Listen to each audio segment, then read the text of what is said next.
Hi everyone, great to see you. You are all my heroes for coming here at 10 a.m. So this means a lot. Yes, so there was a lot of acronyms in this presentation, and basically with a short introduction, what we do, we're AppsFlyer with a mobile measurement platform, and I believe it can be a very useful presentation for you that work in the mobile gaming, and especially with the iOS titles, because it's actually 1 year since the big boom. As you can imagine, the big boom was basically introduction of the ATT framework by Apple, the SCAD network, which means completely changing the way that things can be measured on iOS. And today I'll present the 4 insights that we found from our clients. We have over 65% of the market share, so it's a very good statistical significant group that you can potentially apply to your titles and basically learn from that. So without further ado, what happened? Around a year ago, in April 2021, Apple said, hey, we very much care about the privacy. What does it mean in actual measurement world for iOS? Is that they decided to depreciate IDFA for the non-consented users. Those users will be then attributed by scan network, which is first of all aggregated, so no user level data, which gaming industry relied on for a very long time. Second of all, it was fully anonymized and also limited our way of measuring and basically understanding the different KPIs and ROIs. To be more specific, we started seeing something called the null conversion values. So you actually can't measure what is happening if the campaigns doesn't surpass the threshold. There's a limited measurement. So gaming industry historically were addicted to user level data, right? We could actually measure everything that was happening with a very long lifetime value curves. Even if the payback period is over a year and a half, it was still possible to do it with the IDFA on iOS.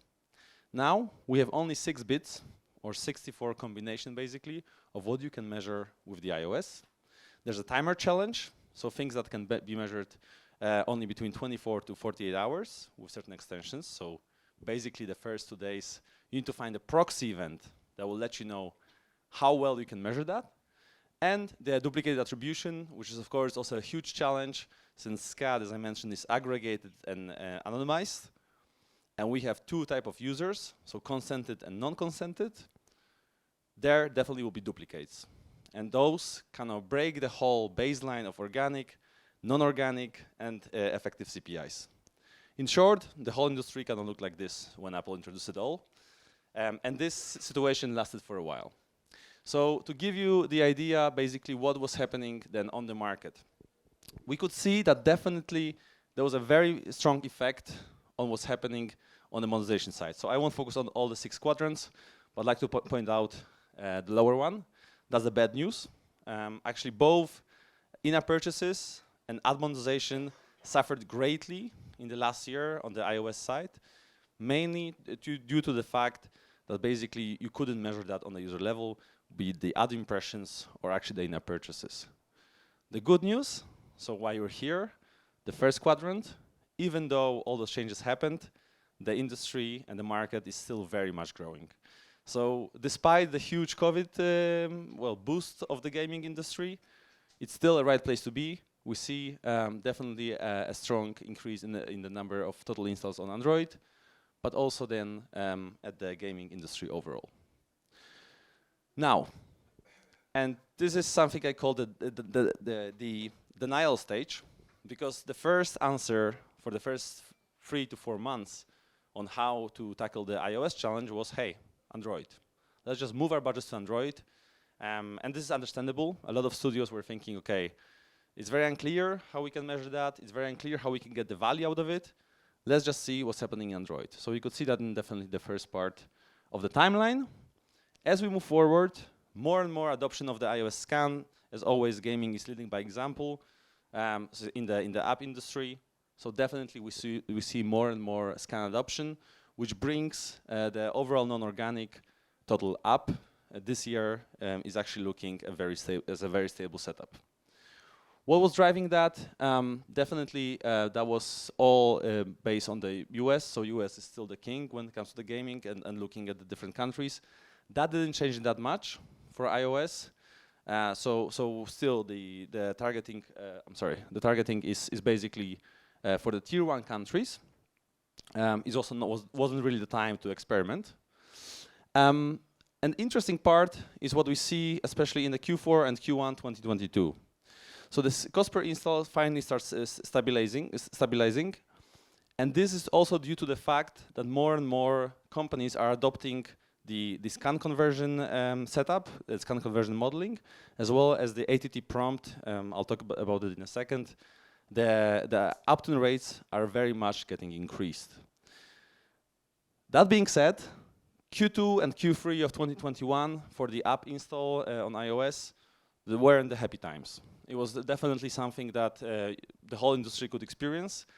And I would call this stage after the denial, basically the troublesome trying to find different solutions. And I'm sure all of you can experience those conversations inside your companies. Okay, how we should tackle that, what are the other options to do to acquire iOS users as efficiently as possible. And to be fair, it's not on the studios only, because the drop was mainly caused by the networks. So the networks as we know them, the efficiency dropped a lot, right? Basically, such thing as suppression lists and the Google or Facebook solutions, they were not as effective as they used to be with the IDFA. Then we're moving to the monetization. That's definitely still a challenge on iOS. Again, it's mainly due to the non-consented part of the users. There's some blended KPIs. We're hearing about the extrapolation. However, that being said, especially on the, let's say, more mid-core and hardcore side of the gaming, that's basically the day 1, 2, 3 isn't always the good indicator. We definitely see some challenges also in our database. And that's what also kind of, let's say, my ask to you. I think it's kind of time to accept that we are moving into a new reality. Actually, we're already here. And a lot of the struggle that we see, they won't go away, right? So this won't change anymore. We will stay in this aggregated reality, and we need to start operating with different silos, different measurements, and different types of data sets that you would need to tie together again. And I think that's also a challenge for the UA and data teams, which basically were used to a bit more simpler way of attributing that with IDFA and GID. But as we know, Google Privacy Sandbox is coming within the next 2 years. iOS Scan Network is here to stay. There will be improvements. But this is something that we need to also embrace as we move into the mobile gaming, let's say, maturity stage. About what is the utilization of the different scan data, definitely the revenue are the main metrics that are being covered. So you can use the conversion values however you like to map it up to 64 bits. But for gaming, no matter which vertical, with some differences, but revenue and in-app events funnels, this is something that we see are the prevalent mode. Also, there was some discussion about, okay, after the iOS was introduced, should hyper-casuals start hyper? Will the ad monetization suffer a lot? Should they move to the in-app purchases? This hypothesis didn't prove to be right with the data. So just a side business. And I also want to touch upon one important thing, so probabilistic matching. And there's a lot of discussion about that. Basically, I think there are very strong voices globally in the room. One, people say, okay, this is the most evil thing you can do. Apple will bring it down.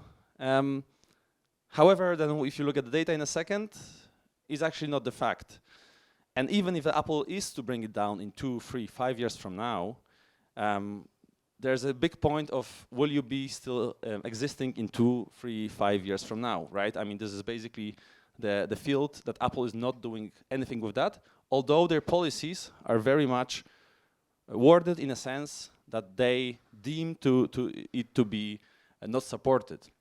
What I mean by that is basically when we look at the huge budget shift, so basically we see Facebook and Google share on the, especially on the ad side as well as the in-app purchases, it is taken by probabilistic, and this is for the top gaming iOS in the States from our database, and you can see that the probabilistic and video networks are taking a huge share of it, and Apple is not enforcing that.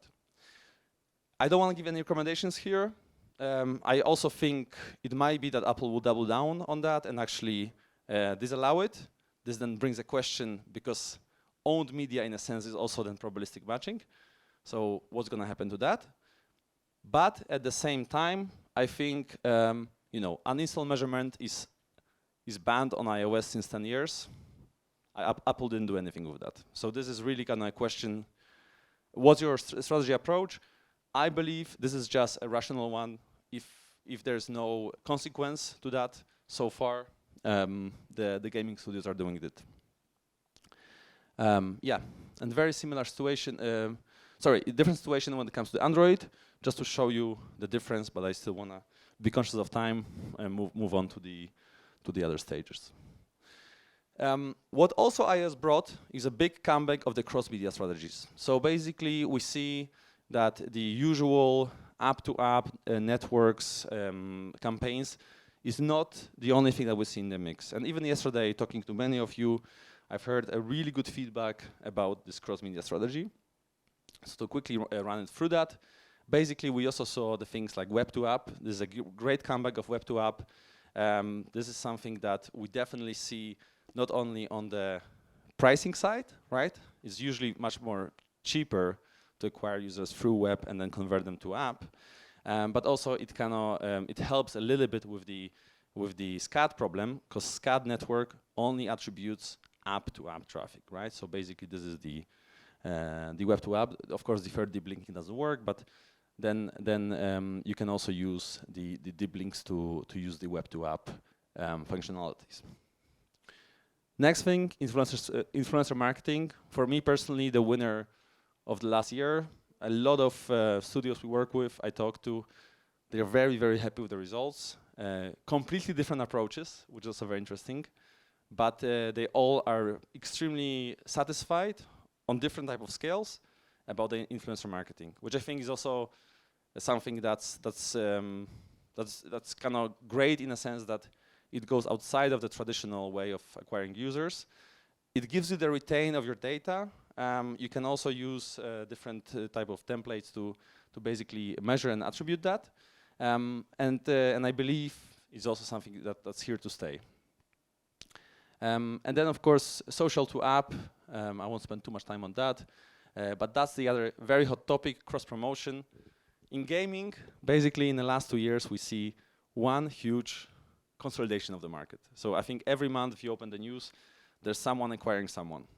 And there is this theory of the content fortresses, actually by Eric Kress, and a couple of other guys in the gaming, that once you have this huge pool of different studios, you can effectively cross-promote. Again, this is also up to debate. I think how effective, what is the potential cannibalization effect here? There's a lot of kind of factors that you need to take into consideration. I can only say from our perspective, looking at data sets and working with our clients, they actually share that some of the cross-promotion strategies are worth double downing on.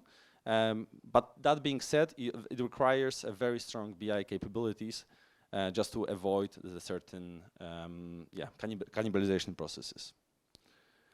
Okay, now a little bit about the ATT. So Apple, starting with the SCAD network, had this very aggressive wording. Do you allow yourself to be tracked across websites and apps? Just the wording of it kind of tends for you to think, okay, well, I don't want to be tracked anywhere. Obviously, that's my privacy right. And then the question is, how does it look over this time? First and foremost, gaming has surpassed 90% when it comes to the implementation rate. And I think this is a great news. I think, as always, gaming is at the forefront of the advancement. I'll tell you in a second why I do believe it is a great news that we're going to almost 100% of the implementation rate.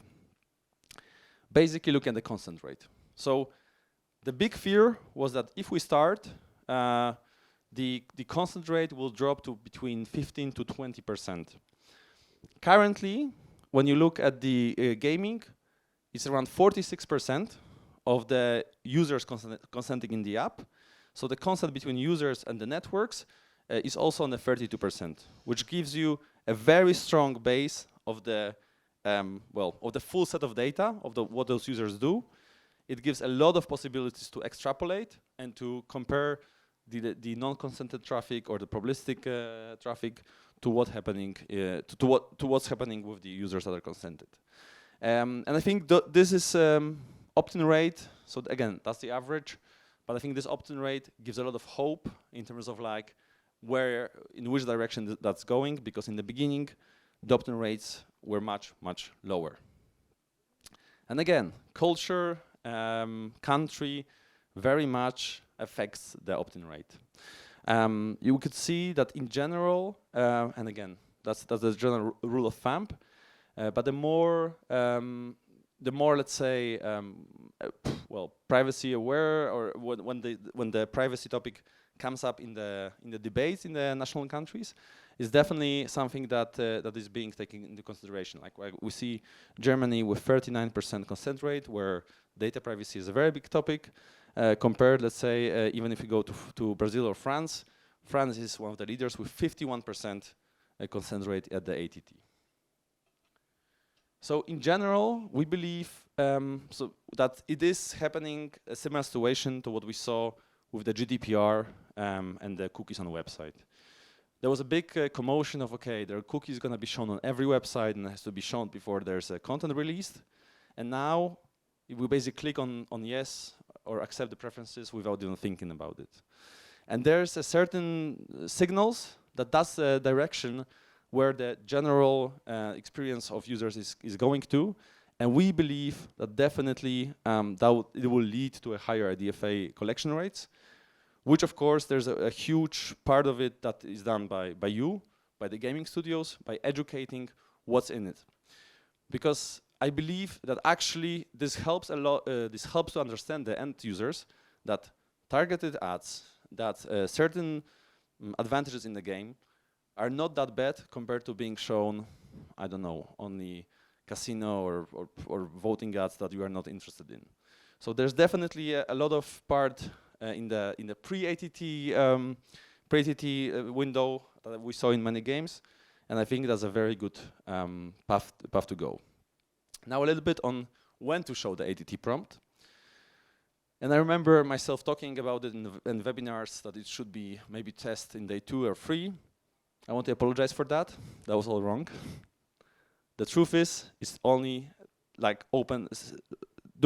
Show it at the really at the first open time, and you can see that definitely across all the categories in gaming, the first open is definitely the most effective one. You can try. We see some very good results with the pre-ATT window, explaining what the user will get from it, or to help us build better apps, build better games. But don't wait too long with showing the ATT prompt. Okay, so quickly about how can you improve it. Again, show it on the first launch. The data is very, very strong on this end. It all shows that basically the longer you wait, the lower the opt-in rate. Combine data sources. I'll discuss it in a second, how you can reduce the effective CPI and also get the organic baseline back. Again, basically you can then message the non-consenting users with different promotions, with different incentives in the game to consent. And I think that's also what we see. I don't want to repeat myself, but basically we're going to go into the position that this is a new reality that we should all start operating in, and have confidence that even though maybe it's not a one set of data only based on IDFA, it's actually a correct data that you can derive a very good insights from, and you can be successful on iOS. But basically what we are seeing here is that the measurement is still in silos. Okay, so we have High opt-in rate, let's say 50%, so 50% of 50% of our users consented. Great. Then we have the SCAD network. Then we have an Apple Surrogates, which Apple, for some reason, didn't include in the SCAD framework. You still have the fully deterministic user-level data there. And we have probabilistic matching. You have maybe IDF-VA if you are using that. So we have a lot of silos, and basically how we can combine them all together. And I want to just briefly talk about the options that we offer in AppsFlyer that we are very proud of. Is that we are solving this problem as of right now. So there's a SCAD network. Once again, this problem arises because SCAD network is aggregated, is anonymized, and we don't know when the install actually happened because there's a certain randomized time that is added after the install. For the other attribution models, we have more of those informations, which are more accurate. So now what our product team managed to do is basically instead of having those two windows, so that's what you're currently saying, you're seeing different non-organics, different organic installs, and ECPIs that are just not matching.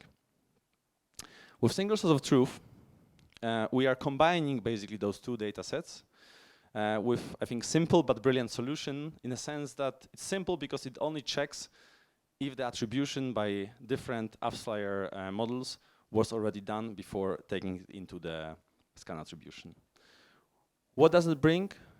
The total non-organic installs are the AppsFlyer installs plus scan installs where a single source of truth flag is false.